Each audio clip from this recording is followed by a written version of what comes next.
Hey, what's going on, you guys? Today I'm doing a comparison between the original MindGames Blockade to the Banana Republic dupe called Midnight Hour. And of course, I'll be giving you guys my thoughts from the opening, the mid, and the dry down.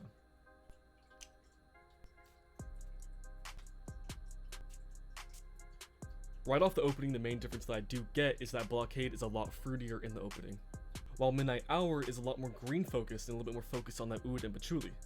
But even with that said, they are both very similar in the opening. Blockade just focuses a little bit more on that fruitiness. If I had to pick out notes that I could smell from the opening, I really do just get that mango and citrus from here in Blockade, while here, it's just mango and like this green kind of vibe. I don't get any specific green note. Overall in the opening, they are pretty similar. It's within like that 80-85% range. As we're going into the mid, I get a lot more florals from Blockade. From Midnight Hour, I'm starting to get like this spicy oudiness. Here in the mid is really where both of these fragrances start to take their own path. MindGames Blockade sticks to that fruits and citrus from the opening, while Midnight Hour focuses more on that green vibe from the opening. The main difference within the mid is that this is a lot more fruit focused, while this is more on that green oud patchouli vibe. Midnight Hour is supposed to be a dupe of Blockade, and I would say that this is where it starts to kind of fall off as a dupe and more of a twist. Now, as we're entering the dry down, this is where both of these fragrances are very different. Of course, they still have that very similar vibe, but they have taken two completely different paths from the opening. It is oud in the dry down of Blockade, but I don't really get like that animalic kind of oud. It is very much more like this smooth, woody vibe. While here in Midnight Hour, that oud is a lot more prevalent, it's a lot more animalic. Within Midnight Hour, that patchouli, oud, and like this musky vibe is starting to come through in the dry down, and it's very, very different from Blockade.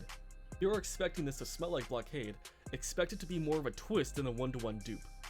Midnight Hour is a lot more oud focused and patchouli focused. This just has that more spicy, masculine feel compared to Blockade. That being said, Blockade is still very masculine, it just focuses more on those fruits. Yeah, it really just does depend on what you want to spend your money on. This is like $30 at Burlington, while this is $400 online. Do you care about spending more money for a not so accurate dupe, or do you want to spend $400 and get exactly what you want? Longevity wise, this is more or less the same, but I do get slightly more performance out of Blockade. Be expecting anywhere from like 7 to 8 hours, maybe possibly more if you spray on clothes. Yeah, to sum it up, it really just depends what you want to spend your money on. This is a very solid dupe, maybe like a 6.5 to 7 out of 10. It is just a lot less fruit focused in that dry down. It really is tough though, because I prefer the smell of Blockade, but I don't want to spend $400 on a fragrance that I don't really want to wear every day because of how expensive it is. For my money, even though I prefer the smell of Blockade, I will be wearing Midnight Hour.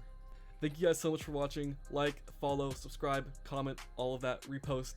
Thank you guys so much. Goodbye.